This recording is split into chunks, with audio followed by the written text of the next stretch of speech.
बाबा, मैं अपने घर वालों के साथ यहाँ घूमने आई थी। वो मुझे इस रेगिस्तान में भूल गए। क्या आप मुझे एक रात के लिए अपनी झोंपड़ी में पनाह दे सकते हैं? सुबह होते ही मैं यहाँ से चली जाऊंगी। हाँ बेटी, तुम यहाँ एक रात रह सकती हो, लेकिन मेरी एक शर्त है। तुम्हें मेरा एक काम करना होगा। बाबा जी, आपका काम क्या है? मैं सब करने को रेडी हूँ, बस एक रात रहने दो। ठीक है, अंदर आ जाओ। अभी अंदर चलकर ही बताऊंगा क्या काम है। बाबा जी, अंदर आ तो गए हम, अब आपका काम क्या है? जल्दी बता दो ना। बेटा सब्र करो, मैं बताता हूँ। अच्छा लेट जा यहाँ, मैं खुद सब संभाल लूंगा। तू सिर्फ लेती रहे और रात के अंधेरे में जो भी सुनाई दे वो याद रखना। प्रिया, जो एक खूबसूरत और जवान लड़की थी, रात के समय अपने घर से निकली और देखते ही देखते थार रेगिस्तान के किनारे पहुंच गई। अचानक वह रेतीले टीलों पर चढ़ने लगी। रात का एक पहर बीत चुका था और दूर दूर तक किसी इंसान का नामो निशान नहीं था। कुछ ही देर में वह रेगिस्तान की ऊंचाई पर पहुंच गई।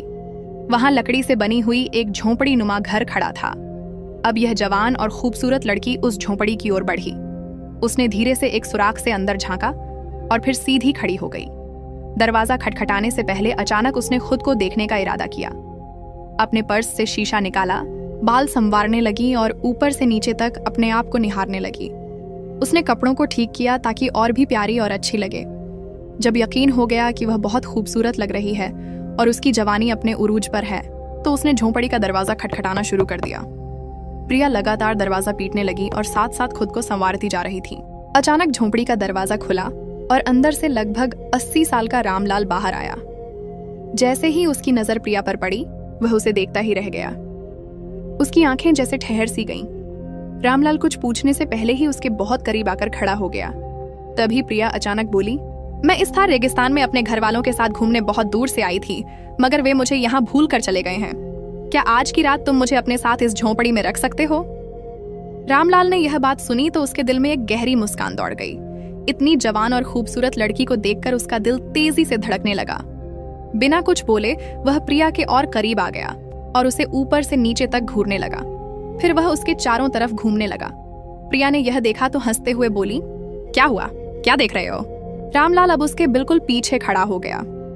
प्रिया के चेहरे पर भी एक हल्की मुस्कान थी और वह जानती थी क्यों। मगर अचानक उसने पलटकर उसका सामना किया और बोली, हाँ क्या सोचा, आज की रात मुझे सदा सुला दोगे? यह सुनते ही रामलाल जैसे दीवाना हो गया। वह झट से आगे बढ़ा, प्रिया का हाथ पकड़ा और बोला, हाँ क्यों नहीं, आओ तुम रात यहाँ गुजार सकती हो, आओ अंदर आओ। देखते ही देखते प्रिया झोंपड़ी के अंदर चली गई। रामलाल भी दिल ही दिल में मुस्कुराता हुआ उसके पीछे अंदर आ गया। झोंपड़ी में दाखिल होते ही प्रिया ने इधर उधर देखा। इतने में रामलाल ने पीछे से दरवाजे की कुंडी चढ़ा दी। प्रिया ने गर्दन मोड़कर हैरानी से पूछा, क्या हुआ, तुमने ये कुंडी क्यों लगा दी? रामलाल बोला, यहाँ रात को चोर लुटेरों का खतरा रहता है, कोई भी अंदर घुस सकता है, इसीलिए कुंडी लगाई।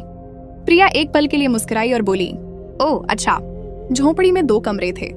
तभी प्रिया एक कमरे से दूसरे कमरे में गई और बोली, मुझे कहाँ सुलाओगे? रामलाल हंसते हुए बोला, जहां तुम्हारा दिल करे सो जाओ। प्रिया ने कहा, ठीक है, एक कमरे में तुम सो जाओ और दूसरे में मैं सो जाती हूँ। रामलाल कुछ पल तक प्रिया की आंखों में देखता रहा, फिर सोचकर बोला, ठीक है, जैसी तुम्हारी मर्जी। यह कहकर वह दूसरे कमरे में जाकर अपने बिस्तर पर लेट गया और प्रिया के बारे में सोचने लगा। प्रिया भी अपने बिस्तर पर लेटी, मगर करवटें बदलती रहीं। तभी अचानक बाहर से कुत्तों के भौंकने की आवाज आई। प्रिया एकदम से उठी और भागती हुई रामलाल के पास आकर खड़ी हो गई। रामलाल अपने बिस्तर पर लेटा सो रहा था। प्रिया तुरंत उसके बिल्कुल पास आकर बैठ गई और उसे हिलाते हुए बोली, मुझे डर लग रहा है, मुझे बहुत डर लग रहा है। रामलाल झटके से उठकर बिस्तर पर बैठ गया। क्या हुआ? प्रिया बोली, वहां नहीं सोना, मुझे डर लग रहा है, मैं यहीं तुम्हारे साथ इसी कमरे में सोना चाहती हूँ। रामलाल ने जब प्रिया को इतना करीब बैठा देखा और उसकी यह बात सुनी तो उसके दिल में खुशी की लहर दौड़ गई। प्रिया भी उसकी आंखों में देखते हुए हल्का मुस्कुराने लगी।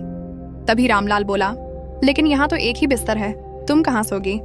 मगर प्रिया कुछ न बोली। अचानक उसने रामलाल का बाजू पकड़ते हुए कहा, जल्दी उठो, बाहर थार रेगिस्तान में चलते हैं, मेरा दम घुट रहा है। रामलाल यह सुनकर हांफने लगा और एकदम उठ गया। चलो मैं तुम्हें बाहर ले चलता हूँ। प्रिया ने रामलाल का हाथ पकड़ा और उसे बाहर रेगिस्तान में ले गई। रात पूरी तरह काली हो चुकी थी। प्रिया और रामलाल हाथों में हाथ डाले उस सुनसान थार रेगिस्तान में चलने लगे। चलते चलते वे एक रेतीली चट्टान के पास पहुंचे, जहां नीचे सैकड़ों फुट गहराई थी। प्रिया उस चट्टान पर खड़ी होकर रामलाल की ओर देखते हुए बोली, देखो, मैं तुम्हें खूबसूरत लग रही हूं ना? बताओ कैसी लगी हूं मैं तुम्हें। अचानक वह उसकी ओर बढ़ी। प्रिया ने खास अंदाज में फिर कहा, क्या हुआ, बताओ कैसी लगी हूं मैं। रामलाल के दिल में खुशी का सैलाब उमड़ आया। उसे समझ आने लगा कि प्रिया क्या चाह रही है। वह तेजी से उसके करीब आया और झट से उसे गोद में उठा लिया। फिर बोला, चलो अंदर चलते हैं, तुम बहुत खूबसूरत हो, बहुत प्यारी हो। प्रिया भी मुस्कुराई और रामलाल को देखते हुए चुप रही। रामलाल उसे गोद में उठाए झोंपड़ी की ओर जाने लगा। झोंपड़ी के पास पहुंचते ही अचानक वह ठहर गया। एक ख्याल आते ही उसने प्रिया को नीचे उतारा और ऊपर से नीचे तक घूर कर देखने लगा। फिर बोला, पहले बताओ तुम कौन हो, ये सब इतनी जल्दी कैसे मुमकिन है, मुझे यकीन नहीं आ रहा। प्रिया का दिल धड़कने लगा। वह उसके करीब आई, आंखों में देखते हुए बोली, बताया तो था, मेरे घर वाले मुझे यहाँ छोड़कर चले गए हैं। और कोई बात नहीं, तुम क्यों शक कर रहे हो। रामलाल एक बार फिर उसके चेहरे को घूर कर देखता रहा और फिर बोला, हाँ। प्रिया हल्की मुस्कान के साथ चुप रही।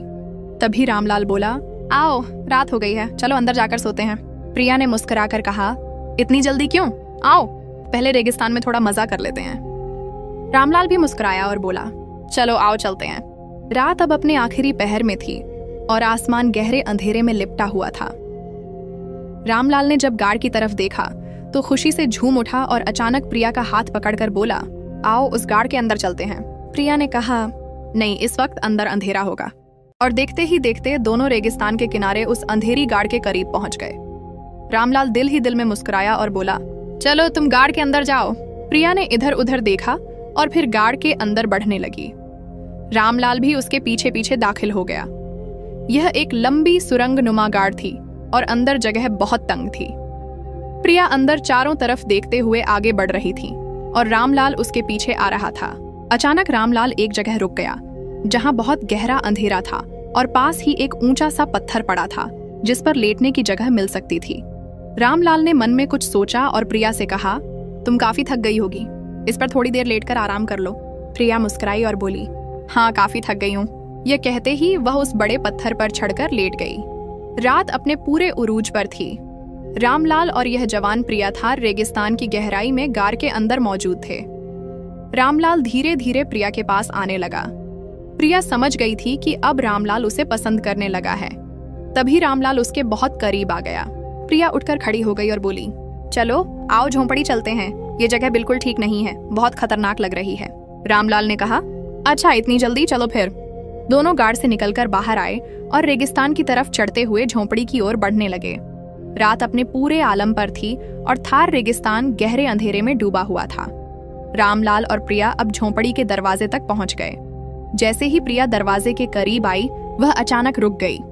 रामलाल भी पीछे से आकर उसके बिल्कुल पास खड़ा हो गया। तभी प्रिया अपने कपड़े झाड़ने लगी और बोली, अरे मेरे कपड़ों में कुछ चला गया है। रामलाल बोला, क्या हुआ? प्रिया ने कहा, मेरे कपड़ों में बहुत कीचड़ लग गया है, क्या करूं? रामलाल उसके करीब आकर कपड़े झाड़ने लगा।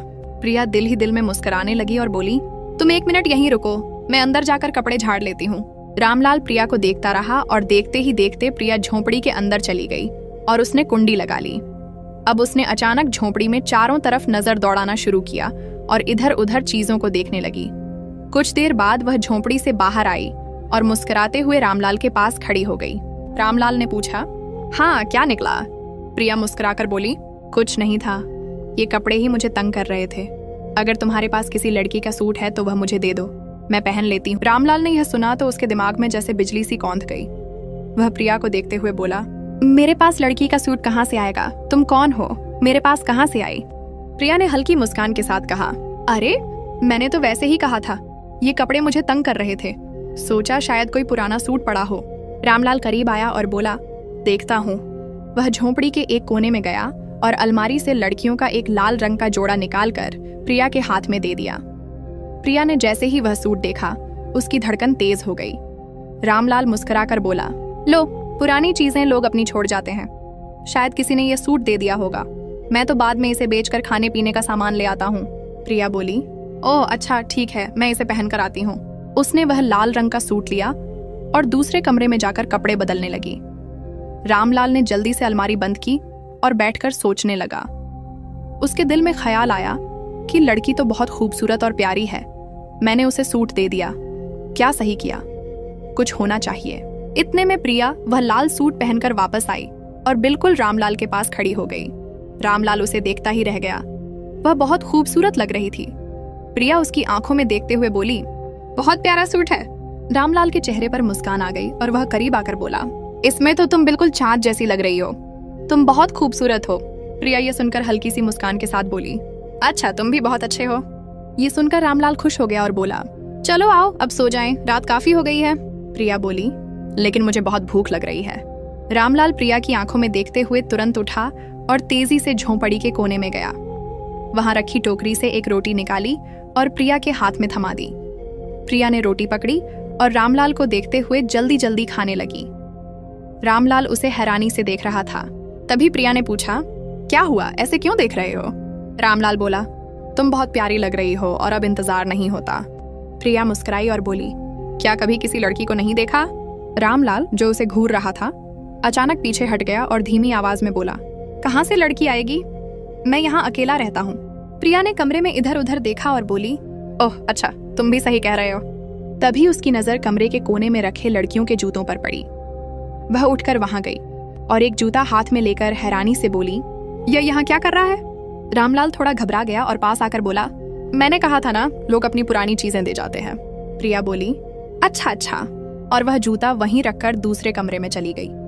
रामलाल भी उसके पीछे पीछे दूसरे कमरे में आ गया और उसके पीछे खड़ा हो गया। तभी रामलाल उसकी आंखों में देखते हुए बहुत करीब आकर बोला, अब वक्त जाया मत करो, चलो रात हो गई है, आ जाओ। अचानक प्रिया मुस्कुराई और अपना हाथ रामलाल के करीब लाकर बोली, अच्छा ठीक है, पर एक चीज बता दो, तुम्हारी उम्र कितनी होगी? रामलाल बोला, यही होगी कोई 80 साल के आसपास। प्रिया ने उसके बाजुओं को अपने हाथों से दबाते हुए कहा, अरे नहीं, तुम 80 साल के नहीं लगते देखने में। यह सुनकर रामलाल एक पल के लिए सहम गया। तभी प्रिया उसकी आंखों में देखते हुए मुस्कुराई और बोली, क्या हुआ, मैं तो बस मजाक कर रही थी। यह सुनकर रामलाल भी मुस्कुरा दिया, लेकिन फिर उसने अचानक प्रिया के बाजुओं को कसकर पकड़ लिया और उसे खींचता हुआ दूसरे कमरे में ले आया। प्रिया के दिल की धड़कनें तेज हो चुकी थीं। दोनों अब उस सुनसान झोंपड़ी के कमरे में बिस्तर के पास खड़े थे। चारों तरफ अंधेरा था और तभी रामलाल धीरे धीरे प्रिया की ओर बढ़ने लगा। जैसे ही रामलाल प्रिया के बिल्कुल करीब आया, प्रिया ने अचानक उसके मुंह पर हाथ रख दिया और प्यार से बोली, अच्छा अच्छा, एक मिनट रुको, सुनो तो सही, चलो हम एक खेल खेलते हैं, पकड़न पकड़ाई। अगर तुम जीते तो जैसा तुम चाहोगे वैसा होगा, और अगर मैं जीती तो जैसा मैं चाहूंगी। रामलाल यह सुनकर जोर से हंसा और बोला, हाँ हाँ हाँ, ये भी कोई खेल है, इसमें तो मैं ही जीतूंगा। चलो आओ जल्दी करो। और देखते ही देखते दोनों झोंपड़ी के दरवाजे से बाहर आ खड़े हुए। रामलाल प्रिया को देखते हुए मन ही मन कहने लगा कि यह पागल लड़की मुझसे हार जाएगी और फिर मैं जो करूंगा वह जिंदगी भर नहीं भूलेगी। यह सोचकर वह मुस्कुराने लगा। रात का आखिरी पहर था, हर तरफ अंधेरा छाया हुआ था और अब दौड़ शुरू होने वाली थी। तभी प्रिया उस सुनसान थार रेगिस्तान में अंधेरी रात में अपनी जान की शर्त लगाकर दौड़ने लगी। रामलाल कुछ पल पीछे खड़ा उसे देखता रहा और फिर अचानक उसके पीछे दौड़ पड़ा। अब प्रिया उस अंधेरे रेगिस्तान में रेतीली चट्टानों और पत्थरों के बीच से तेजी से आगे बढ़ रही थी। रामलाल उसे पकड़ने के लिए बावलों की तरह उसके पीछे भागता जा रहा था। देखते ही देखते प्रिया ऊंचाई की तरफ चढ़ने लगी। रामलाल भी मन ही मन अपनी जीत के बाद के मंसूबे सोचता हुआ उसके पीछे दौड़ रहा था, लेकिन अब प्रिया थक चुकी थी। रामलाल ने देखा कि उसकी रफ्तार कम हो रही है तो वह और तेज भागा और अचानक आकर प्रिया को पकड़ लिया। उसे पकड़ते ही उसने दीवानों की तरह उसे अपनी बाहों में उठा लिया और खुशी से चिल्लाया, पकड़ लिया, पकड़ लिया, मैं जीत गया, मैं जीत गया, अब मेरी मर्जी चलेगी। यह कहकर रामलाल ने तुरंत प्रिया को रेगिस्तान की रेत पर उतारा और बावलेपन में उसे खींचता हुआ झोंपड़ी की तरफ बढ़ने लगा। रात का आखिरी पहर था। थार रेगिस्तान भी गहरे अंधेरे में लिपटा हुआ था और रामलाल प्रिया को बाहों से पकड़े घसीटता हुआ झोंपड़ी के दरवाजे तक ले आया। तभी उसने अचानक उसे अंदर धक्का दे दिया और खुद भी झोंपड़ी में दाखिल हो गया। फिर वह प्रिया को अपने कमरे में ले गया और उसकी तरफ बढ़ने लगा। ये देखकर प्रिया का दिल जोर जोर से धड़कने लगा। रामलाल उसके करीब आकर बोला, हाँ, अब मैं जीत गया हूँ ना, जैसा तुमने कहा था, अब मेरी मर्जी चलेगी, जैसा जैसा मैं कहूंगा वैसा वैसा करना होगा। प्रिया ने यह सुना तो समझ गई कि कहानी अब बहुत आगे निकल चुकी है। अचानक वह उसके पास आई और प्यार से बोली, अच्छा तुम 1 मिनट के लिए साथ वाले कमरे में जाओ, मैं जरा अपने कपड़े बदल लूं, फिर देखते हैं। रामलाल मुस्कुराकर बोला, अच्छा चलो, ये बात तो मान लेता हूँ। वह हंसते हुए दूसरे कमरे में चला गया। मौका पाते ही प्रिया ने अपने पर्स से कुछ निकाला और दीवार के पास रख दिया, फिर चुपचाप बिस्तर पर बैठ गई। तभी रामलाल आवाजें लगाने लगा, हाँ कर लिए कपड़े चेंज, आ जाओ आ जाओ। प्रिया कुछ पल चुप रही और फिर बोली, हाँ कर लिए हैं, आ जाओ। रामलाल हंसता हुआ तेजी से भागता हुआ प्रिया के पास आया। जैसे ही उसने देखा तो बोला, अरे कपड़े चेंज नहीं किए तुमने, ये तो वही कपड़े हैं। प्रिया खड़ी हुई और उसका हाथ पकड़कर मुस्कुराते हुए बोली, मेरे पास और कपड़े हैं ही कहाँ, यही ठीक है। रामलाल बोला, अच्छा चलो जैसी तुम्हारी मर्जी। यह कहकर उसने अचानक प्रिया को बाहों में पकड़ लिया। प्रिया ने कहा, एक मिनट। उसने अपनी मुट्ठी खोली जिसमें एक छोटी दवा की शीशी थी। उसने रामलाल से कहा, पहले ये पी लो, इससे तुम्हें सुकून मिलेगा। रामलाल जो अब पूरी तरह दीवाना हो चुका था, उसने झट से उसे गले से उतार लिया। कुछ ही देर में उसके दिमाग में चक्कर आने लगे। वह लड़खड़ाता हुआ प्रिया को पकड़ने के लिए बढ़ा, मगर वह पीछे हट गई। फिर वह दोबारा उसकी तरफ गया और अचानक उसकी कलाई पकड़ ली। अब रामलाल नशे में बड़बड़ाने लगा, बहुत खूबसूरत हो तुम, तेरी जैसी पहले कोई नहीं आई। प्रिया ने देखा कि असर होना शुरू हो गया है, तो मुस्कुराते हुए रामलाल को देखकर बोली, तुम तो एक बूढ़े आदमी बनकर अच्छे इंसान लगते हो, फिर तुम ये सब क्यों करते हो? रामलाल जोड़ जोड़कर हंसा। दवा के नशे का असर उसके दिमाग पर साफ था और वह बोला, मैं बूढ़ा हूँ? हाँ, मैंने बूढ़े का वेश इसीलिए बदला है ताकि अपना काम आसानी से कर सकूं और तेरी जैसी खूबसूरत लड़कियों को निशाना बनाकर दूसरे देशों में सप्लाई कर सकूं। यह कहकर उसने अचानक प्रिया को बाहों में पकड़ लिया और कहा, अब तुम्हारी बारी है। तभी प्रिया ने जोरदार थप्पड़ उसके मुंह पर जड़ दिया। वह चक्कर खाकर गिर पड़ा। वह फिर उठकर भागने लगा, मगर प्रिया ने एक और थप्पड़ उसके चेहरे पर जड़ दिया और वह चकराते हुए वहीं पीछे गिर पड़ा। तभी प्रिया ने अपने कपड़ों पर लगे छिपे हुए बटन दबा दिए। देखते ही देखते कमांडो टीम वहां पहुंच गई और बूढ़े के वेश में छिपे उस आदमी को वहीं जमीन पर दबोच लिया। अचानक बूढ़े के वेश वाले उस आदमी ने चिल्लाकर कहा, पकड़ो उस लड़की को, पकड़ लो, ये मुझे बूढ़े को कुछ भी अजीब कह रही है। तभी प्रिया दीवार की तरफ गई और जो चीज उसने पर्स से निकालकर वहां रखी थी वह खुफिया कैमरा उठाकर ले आई, जिसमें सारी रिकॉर्डिंग मौजूद थी। उसने अचानक एक और जोरदार थप्पड़ उसके मुंह पर मारा और सख्त लहजे में बोली, मैं एक पुलिस अफसर हूँ और यह टीम मेरे कहने पर ही यहाँ आई है। हमें शिकायतें मिल रही थीं कि तुम मासूम लड़कियों के साथ इतना गंदा खेल खेलते हो। तुम्हें रंगे हाथों पकड़ने के लिए मैंने ही यह पूरा प्लान बनाया था और इसीलिए यहाँ आई ताकि तुम अपने सारे गुनाह अपनी जबान से खुद कबूल करो और इनकार न कर सको, जिससे तुम्हें जल्द से जल्द सजा मिल सके। बूढ़े के वेश में छिपे उस आदमी का चेहरा यह सुनकर उतर गया। कमांडो उसे घसीटते हुए जीप में डालकर ले गए। कुछ ही दिनों बाद उसे अदालत में पेश किया गया। वहां वीडियो और ऑडियो सबूतों को देखने के बाद वह अपराधी चालाक और गुनहगार साबित हुआ। अदालत ने उसे कड़ी सजा सुनाई।